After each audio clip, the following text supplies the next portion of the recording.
Que a graça e a paz do nosso Senhor Jesus Cristo seja na vida de cada um dos irmãos. Amém? Amém. Nós lemos aqui na liturgia, meus irmãos, no último texto, na proclamação da glória de Deus, o profeta Abacuque disse: pode o ídolo ensinar? Eis que está coberto de ouro e de prata, mas no seu interior não há fôlego nenhum.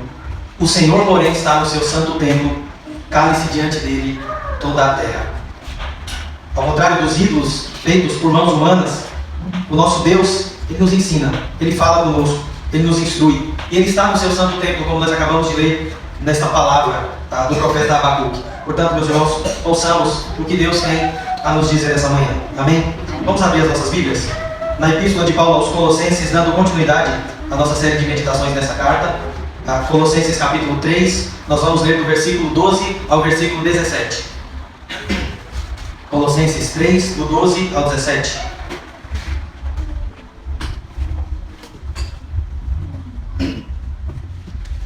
Repetindo, Colossenses capítulo 3, do versículo 12 ao versículo 17.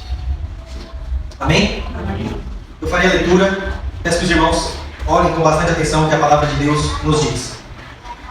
Revesti-vos, pois, como eleitos de Deus, santos e amados, de ternos afetos de misericórdia, de bondade, de humildade, de mansidão, de longanimidade, suportando-vos uns aos outros, perdoai-vos mutuamente, caso alguém tenha motivo de queixa contra outrem. Assim como o Senhor vos perdoou, assim também perdoai vós. Acima de tudo isso, porém, esteja o amor, que é o vínculo da perfeição. Seja a paz de Cristo o árbitro em vosso coração, a qual também fostes chamados em um só corpo, e sede agradecidos. Habite ricamente em vós a palavra de Cristo, instruí-vos e aconselhai-vos mutuamente em toda a sabedoria, louvando a Deus com salmos e hinos e cânticos espirituais, com gratidão em vosso coração. E tudo o que fizerdes, seja em palavra, seja em ação, fazei-o em nome do Senhor Jesus, dando por ele graças a Deus Pai. Amém. Essa é a palavra de Deus. Vamos orar agora.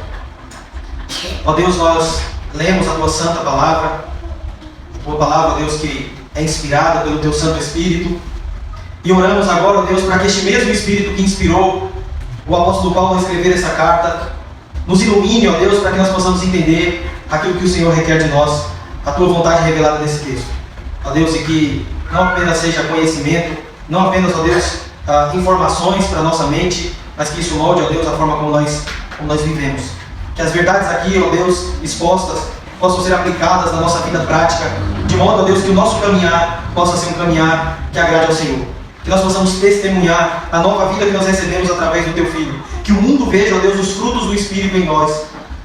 Que o Senhor trabalhe, ó Deus, através dessa palavra. Essa é a nossa oração. Em nome de Jesus. Amém. Meus amados irmãos, as roupas que nós vestimos, e essa é uma informação que todos os irmãos aqui já sabem, as roupas que nós vestimos dizem muito a respeito de nós, do nosso estilo, da nossa identidade, da nossa personalidade. Nós podemos saber muitas coisas sobre alguém pelas roupas que ela veste. Nós podemos saber, por exemplo, onde ela trabalha, não é verdade? Pela farda, pelas cores e os detalhes das roupas, nós podemos saber e identificar, por exemplo, a profissão de alguém. Desde o estilo até a cor, cada um dos detalhes das nossas vestes revelam, meus irmãos, as nossas preferências, os nossos valores, o nosso estilo, os nossos interesses, até mesmo os grupos culturais, sociais aos quais nós pertencemos, podem ser expressados através das cores e das formas das roupas que nós vestimos.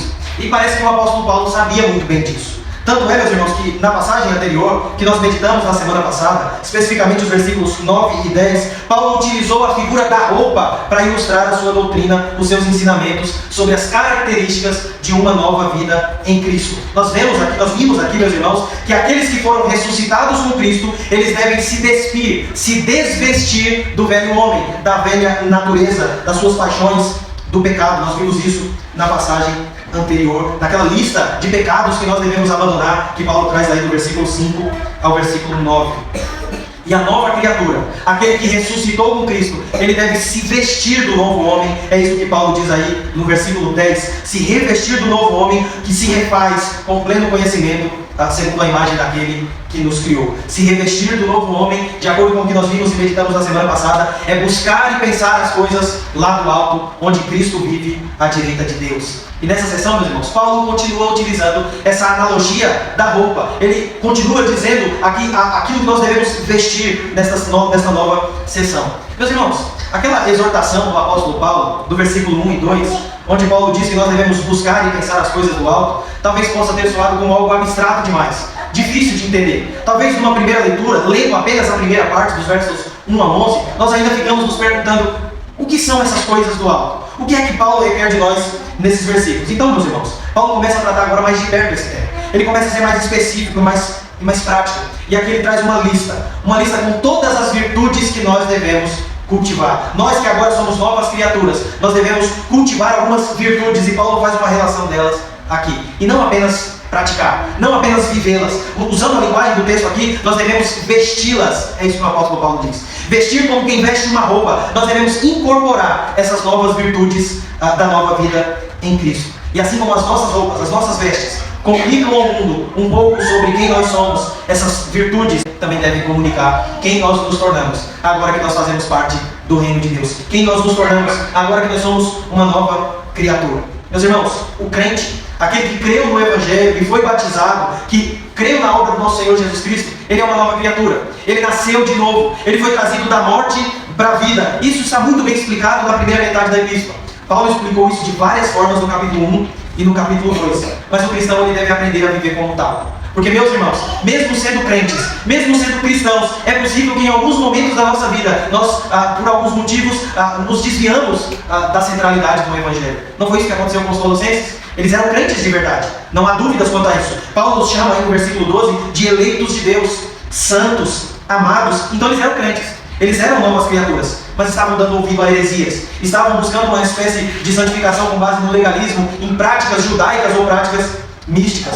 Eles precisavam, irmãos, ser exortados. Eles precisavam ser corrigidos pelo apóstolo Paulo para que eles pudessem viver de acordo com a fé que eles professaram. Para que eles pudessem viver de acordo com a fé do Evangelho que eles haviam ouvido.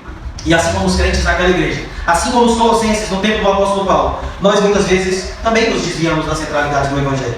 Por isso, irmãos, é necessário ler, entender e aplicar os ensinamentos de Paulo aqui para as nossas vidas. Um pregador disse que este texto aqui de Colossenses é o armário do crente. E se esse texto é o armário do crente, abramos, portanto, esse armário e nos vistamos com as roupas que Cristo comprou para cada um de nós. Vamos nos vestir com os trajes da nova vida em Cristo. Amém, meus irmãos? É sobre isso que nós vamos meditar nessa manhã. Os trajes da nova vida em Cristo. E Paulo lista cada um deles aqui, nos versículos 12 ao 14. Olha o que Paulo diz. Revestivos, pois vistam-se, portanto, como eleitos de Deus, santos e amados, de ternos afetos de misericórdia, de bondade, de humildade, de mansidão, de longanimidade, suportando-vos uns aos outros, perdoai-vos mutuamente, caso alguém tenha motivo de queixa contra outrem. Assim como o Senhor vos perdoou, assim também perdoai vós. Acima de tudo isso, porém, esteja o amor, que é o vínculo da perfeição. Veja, meus irmãos, o primeiro ponto que Paulo levanta aqui é a posição privilegiada que Deus concedeu ao seu povo. Perceba, meus irmãos, que Paulo chama os colossenses aqui de eleitos. Paulo está dizendo, vocês foram escolhidos por Deus. Vocês foram escolhidos desde a eternidade por Deus. Vocês estão incluídos nos eternos decretos de Deus. E Paulo mostra que eles foram escolhidos para serem santos. Paulo chama os colossenses de santos porque eles são separados do mundo, separados do pecado, separados como propriedade exclusiva de Deus. E Paulo também os chama, meus irmãos, de amados. Eles foram escolhidos, eles foram separados e com o propósito de serem o objeto do amor incondicional de Deus. E aí é com base nisso que Paulo traz aqui algumas exortações. Paulo exige que eles cultivem algumas virtudes já que eles são santos, eleitos e amados. Veja, meus irmãos, isso mostra para nós mais uma vez aquilo que Paulo já explicou, que a salvação não é por obras. Paulo não está dizendo, olha, sigam essas regras, cultivem essas virtudes e aí vocês serão eleitos. E aí vocês serão santificados. E aí Deus vai amar vocês. Não é isso que Paulo diz. As virtudes aqui não é a causa da salvação, mas são evidências. Paulo diz, já que vocês já são eleitos, já são santos, já são amados por Deus, com base nisso, agora vocês devem cultivar algumas virtudes. Vocês devem mostrar alguns atributos, vocês devem se vestir com essas virtudes. E aí Paulo faz uma lista aqui. E a primeira, na verdade muitas delas estão aí no versículo 12, e a primeira nós já encontramos depois dessa declaração do apóstolo Paulo. Ele diz: revesti-vos, pois, de ternos afetos de misericórdia. Meus irmãos, Paulo está dizendo que o cristão, ele deve ter um coração cheio de compaixão.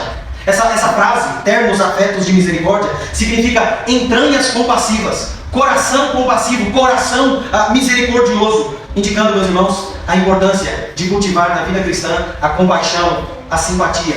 Isso significa, meus irmãos, que nós, como novas criaturas, nós não podemos ser pessoas antipáticas. Nós não podemos ser pessoas desprovidas de compaixão, de misericórdia. É estranho, meus irmãos, quando nós vemos alguém se dizer cristão, mas ela não tem compaixão pelos necessitados, por aqueles que precisam da sua ajuda. Pessoas que não sentem a dor do próximo, não choram com os que choram, nem se alegram com os que se alegram, conforme nos instrui o apóstolo Paulo. É difícil acreditar, meus irmãos, que alguém é uma nova criatura se ela não se entristece quando o irmão passa por algum momento de dificuldade ou de necessidade. E ela não se alegra quando o nosso irmão está alegre, quando o nosso irmão é abençoado.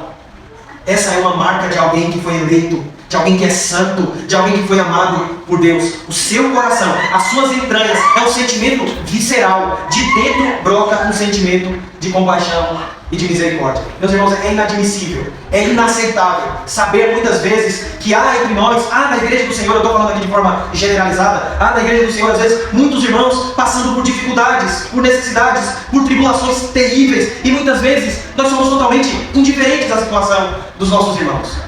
É terrível, irmão, saber que muitas vezes nós estamos no nosso conforto, na nossa vida bem estruturada, bem estabelecida, sonhos realizados, nossos planos é o que mais importa, enquanto muitas vezes, meus irmãos, alguns irmãos estão caídos pelo caminho, necessitados, passando por momentos de dificuldade, luto, perdas, fome, miséria, dificuldades, doença, pobreza, e muitas vezes nós não nos condoemos, nós não sentimos a dor dos nossos irmãos. Essa não é uma marca da nova vida em Cristo. A mesma coisa se aplica à alegria que os nossos irmãos sentem, às bênçãos que os nossos irmãos recebem. Como cristãos, nós não devemos ser insensíveis a isso também, nem ter inveja daqueles que são abençoados. Nós devemos nos alegrar com as bênçãos de Deus na vida dos nossos irmãos. É sentir o mesmo sentimento que os nossos irmãos.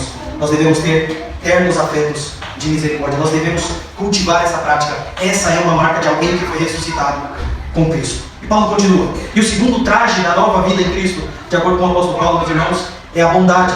Paulo diz: revesti-vos, pois, de bondade. O cristão, meus irmãos, ele deve ser uma pessoa bondosa, amorosa, generosa, não apenas quando é conveniente, meus irmãos. A palavra bondade geralmente aparece na Bíblia, muitas vezes para descrever a forma como Deus trata de forma bondosa homens e mulheres pecadores que não mereciam esse tratamento. É dessa forma que nós devemos amar os outros. Este é o amor, a bondade que o apóstolo Paulo levanta aqui. Não é amar apenas quando é conveniente. O próprio Jesus Cristo diz que desafio há em amar aqueles que nos amam. Os ímpios, os fariseus, os escribas também fazem isso. Os hipócritas também amam aqueles que os amam. Meus irmãos, é muito fácil nós sermos simpáticos com quem é simpático com nós. É muito fácil, meus irmãos, nós sermos educados, bondosos, generosos com quem é assim com a gente. O grande desafio é nós demonstrarmos bondade para aqueles que nos tratam com maldade. O grande desafio, meus irmãos, é respondermos com generosidade àqueles que nos tratam com hostilidade. Este é o grande desafio da vida cristã. Em Gálatas 5, o texto que nós já lemos, no versículo 22, Paulo fala da bondade como um fruto do Espírito. Uma evidência de que o Espírito Santo de Deus habita em nós e age em nós. Uma pessoa que não pratica a bondade, uma pessoa que não cultiva essa virtude, meus irmãos, certamente ela não tem o Espírito Santo de Deus. Veja, meus irmãos, isso está totalmente oposto à lista daquilo que o apóstolo Paulo diz que nós devemos abandonar. Versículo 8, nós devemos nos despojar da ira, da indignação e da maldade. O cristão não pode ser alguém mau, o cristão deve demonstrar bondade para com o seu próximo. E aí Paulo continua, meus irmãos, ainda no versículo 12. E em terceiro lugar nós encontramos aqui a humildade e a mansidão. Meus irmãos, prestem bastante atenção nisso aqui. Um cristão desumilde simplesmente não existe. Um cristão sem humildade não existe. Sabe por quê, meus irmãos? Porque não dá para ser cristão e ao mesmo tempo ser arrogante, soberbo, orgulhoso. As duas coisas não se combinam. É um contrassenso, uma contradição em termos. Como, meus irmãos, nós vamos viver a vida cristã cheio de nós mesmos, seguindo aquele que se esvaziou? Como cristãos, meus irmãos, necessariamente nós devemos ser humildes. É verdade que o pecado da arrogância e da soberba muitas vezes nos tenta, muitas vezes nos persegue, mas o nosso estilo de vida deve ser de humildade. Nós não somos cristãos? Não somos pequenos cristos? Não imitamos a Jesus? Como então seremos arrogantes, irmãos? Jesus Cristo chamou a si mesmo de manso e humilde de coração, Mateus 11, 29. Ele disse, meus irmãos, que para entrar no reino dos céus, para ver o seu reino da glória, é necessário que nós sejamos humildes, pequenos, é necessário que nós sirvamos as pessoas. Mateus 18, 3. Em João capítulo 13, Jesus Cristo, meus irmãos, o Rei do Universo, lava os pés dos seus discípulos. E é interessante lá no texto de João 13, que Jesus, depois de lavar os pés, ele olha para os discípulos e pergunta: vocês entenderam o que eu fiz? É curioso Jesus ter perguntado, meus irmãos, e depois ele diz: vocês me chamam de mestre e de Senhor, e vocês estão certos, porque eu sou mestre e Senhor. Mas sendo mestre, sendo Senhor, eu lavei os pés de vocês, para que você, e com isso eu deixei o exemplo, para que vocês vão e façam o mesmo. Em Filipenses 2,5, o apóstolo Paulo mostra Jesus Cristo como o maior exemplo de humildade, porque sendo Deus, estando no céu com Deus, ele se esvaziou, se humilhou, assumiu a forma humana e veio a esse mundo para servir. Jesus não veio para ser servido, ele veio para servir e ele serviu até a morte, e morte de cruz. A falta de humildade, meus irmãos, nos torna cada vez mais diferentes de Cristo. Ninguém pode ser parecido com Jesus Cristo se ele é desumilde. Irmãos, ser parecido com Cristo é o propósito da nossa existência. Paulo disse isso no versículo 10. Nós devemos nos revestir do novo homem, este novo homem que se refaz para o pleno conhecimento, segundo a imagem daquele que nos criou. É o mesmo que está lá em Romanos 8, onde Paulo diz que nós somos escolhidos com o propósito de sermos semelhantes ao seu Filho, a fim de que ele seja o primogênito entre muitos irmãos. Então, meus irmãos, a humildade desconfigura a nossa imagem, desconfigura a imagem de Cristo em nós. Mas sabe o que é mais perigoso, irmãos? Sabe o que é mais terrível? O que é mais assustador é que a humildade não apenas nos diferencia de Cristo, mas ela nos assemelha a Satanás. O pecado da arrogância, da soberba, do orgulho é o que torna o homem mais parecido com o diabo. Porque esse foi o pecado que fez com que o diabo fosse abatido pelo nosso Deus. E Paulo continua, meus irmãos, mostrando mais uma peça do vestuário cristão. E ele diz que essa veste que nós devemos vestir é a longanimidade. Paulo está falando aqui, meus irmãos, da paciência. A paciência é um elemento fundamental na vida do crente. Um elemento, meus irmãos, que não pode faltar na vida daquele que é uma nova criatura. É exercer equilíbrio, domínio próprio. Mais um fruto do Espírito que nós já lemos aqui. Domínio próprio diante das provações, diante das dificuldades, mas também, irmãos, para aprender a tolerar as falhas, os defeitos, os pecados dos nossos irmãos. Essa virtude ela fica ainda mais clara quando nós lemos o início do versículo 13, quando Paulo diz: suportai-vos uns aos outros. Essa é a mesma ideia de Efésios 4:2. Suportai-vos uns aos outros em amor. Por vezes, irmãos, nós não suportamos algumas pessoas, dentro e fora da igreja. Mas o curioso, irmãos, é que nós somos muito tolerantes, nós somos muito compreensíveis com os nossos pecados, com as nossas falhas.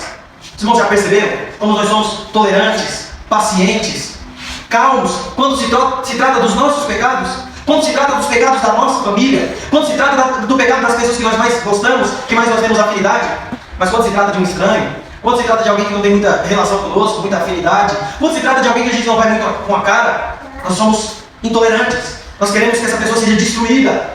Mas veja, irmãos, Paulo nos convida a cultivar a paciência. Nós devemos, meus irmãos, ter paciência e suportar uns aos outros. Não pense, meu irmão, que apenas é difícil às vezes lidar com algumas pessoas, porque às vezes nós somos essas pessoas difíceis. Nós muitas vezes somos a pessoa que os outros têm que suportar com paciência. Muitas pessoas saem da igreja se queixando porque alguns irmãos são ruins, são insensíveis, são indiferentes, mas muitas vezes, irmãos, sejamos francos, irmãos, muitas vezes essas pessoas somos nós. Somos nós. Já cansei de ver pessoas dizendo: eu saio da igreja porque ninguém me visita. Pergunta para essa pessoa: quantas pessoas você já visitou? Eu saio da igreja porque ninguém se preocupou comigo. Pergunta para essa pessoa que diz essas coisas: você se preocupou com quantas pessoas da igreja? Veja, irmãos, nós somos muito pacientes, muito calmos e tolerantes conosco, mas muito impacientes quando se trata do pecado dos outros. Paulo nos convida a ser mais longânimos. Meus irmãos, é certo, é normal um cristão dizer que odeia outra pessoa. É normal um cristão dizer: eu não suporto aquela pessoa, eu não quero conversa com aquela pessoa, eu quero distância daquela pessoa. É normal, irmãos. Jesus Cristo, sendo perfeito, não tendo pecado nenhum, ele conviveu com homens e mulheres imundos como eu e você, pecadores, miseráveis, indignos, dignos de condenação como eu e você. Como que eu não vou ter paciência com outro irmão, sendo que Jesus Cristo diariamente demonstra paciência para comigo? Irmãos, nós ofendemos a santidade de Deus todo santo dia. Nós desobedecemos algum mandamento de Deus todo santo dia.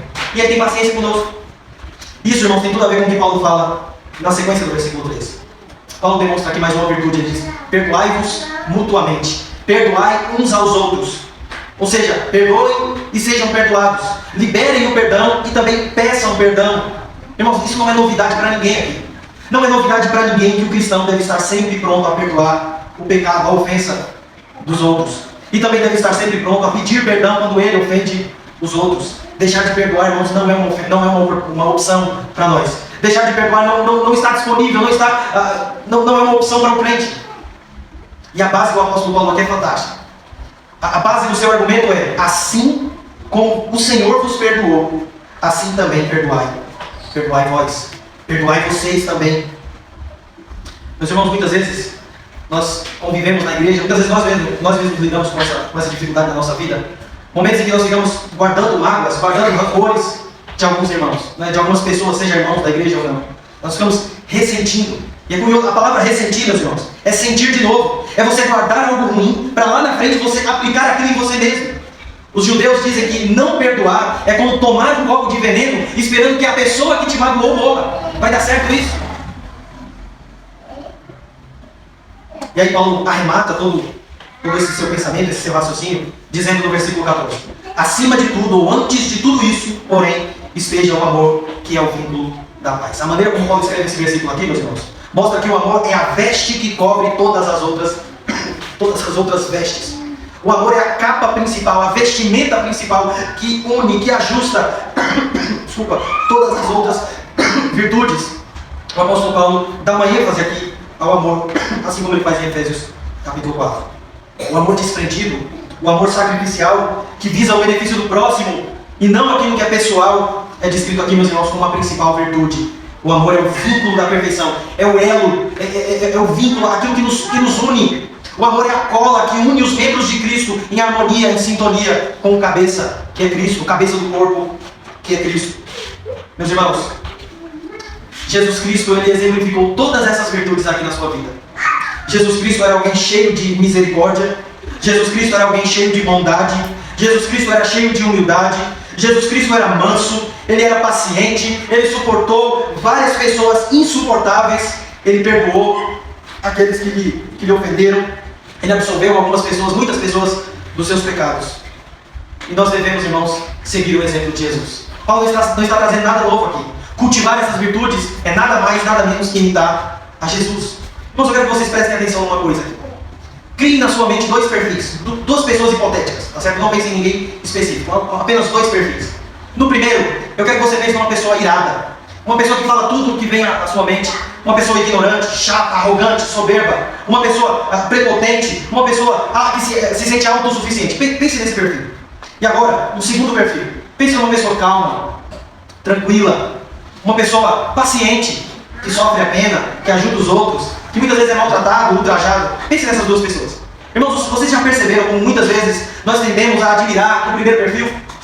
Nós olhamos para pessoas chatas, arrogantes, malvadas, iracundas e olhamos para aquelas pessoas e pensamos: como fulano é desenrolado, como ele tem uma personalidade profunda, uma pessoa de personalidade forte, de caráter marcante, uma pessoa que não leva desaforo para casa, uma pessoa que fala tudo que vem à sua mente, que sempre está por cima. É assim que nós admiramos essas pessoas. E muitas vezes, quando nós olhamos para o segundo perfil que eu escrevi aqui, nós pensamos: aquilo é um bobo, rapaz. Aquilo é um pateta. Uma pessoa patética. Olha o que fazem com ele. Olha, ele está sempre de risadinha, sempre de brincadeira. Isso é um bobão. Olha, as pessoas ofendem ele e ele não está nem aí. Isso é um fraco, um covarde. Veja, irmãos, nós tendemos a admirar, a aplaudir pessoas que cultivam as características da natureza terrena. Coisas que Paulo mandou que nós abandonemos nos versículos 5 a 10. E muitas vezes nós desprezamos e temos como pessoas patéticas aqueles que cultivam os frutos do Espírito, as virtudes da nova vida em Cristo. Presta atenção nos filmes que nós lemos, nós assistimos, nos livros que nós lemos. Quais são os personagens que nós mais admiramos? O bonzinho? O herói? Não, nós geralmente gostamos do vilão. Geralmente nós torcemos para o vilão, para aquele que é frio, para aquele que é malvado, para aquele que faz coisas terríveis. Essa é a nossa natureza, meus irmãos. É assim que nós agimos. E quando nós desprezamos essas virtudes, na verdade nós estamos desprezando a Jesus Cristo. Essas virtudes são os atributos de Jesus que são comunicados a nós. E Paulo continua, irmãos, e mostra o uso dessas virtudes agora no convívio com a igreja, com os membros do corpo de Cristo. Peço que os irmãos leiam, por favor, os versículos 15 a 17. Todos. Seja a paz de Cristo mora em nosso coração, na qual também todos chamados em um só corpo, e sejam agradecidos, habite unicamente em toda a palavra de Cristo, instruí-vos e aconselhai-vos mutuamente em toda a sabedoria, louvando a Deus com salmos e hinos, e cânticos espirituais, meditando em vosso coração.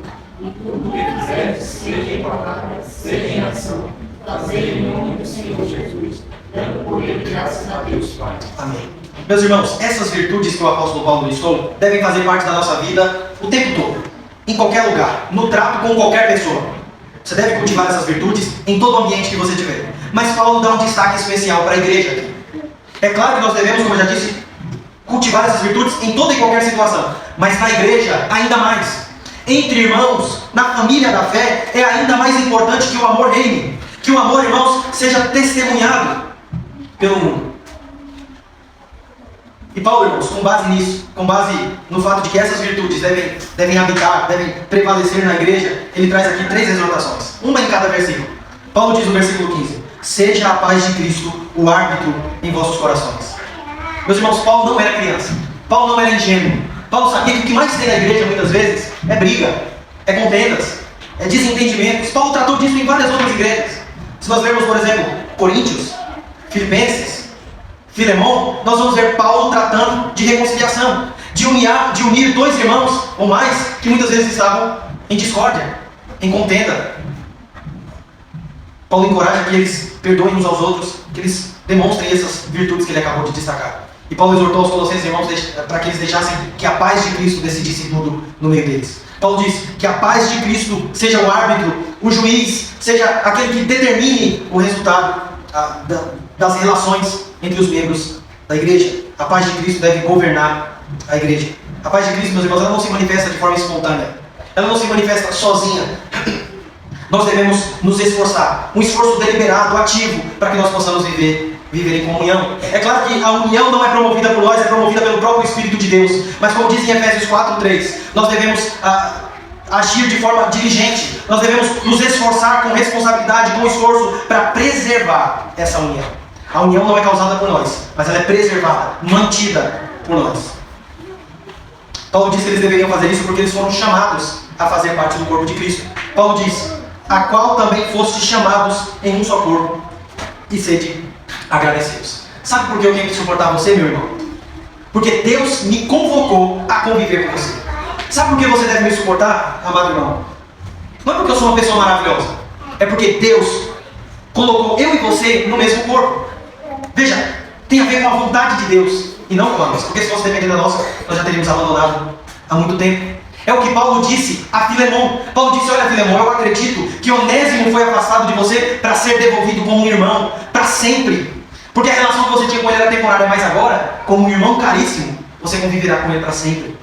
Eu devo amar você, você deve me amar, irmão. Nós devemos amar uns aos outros, porque nós devemos conviver ainda nessa vida e também na vida futura.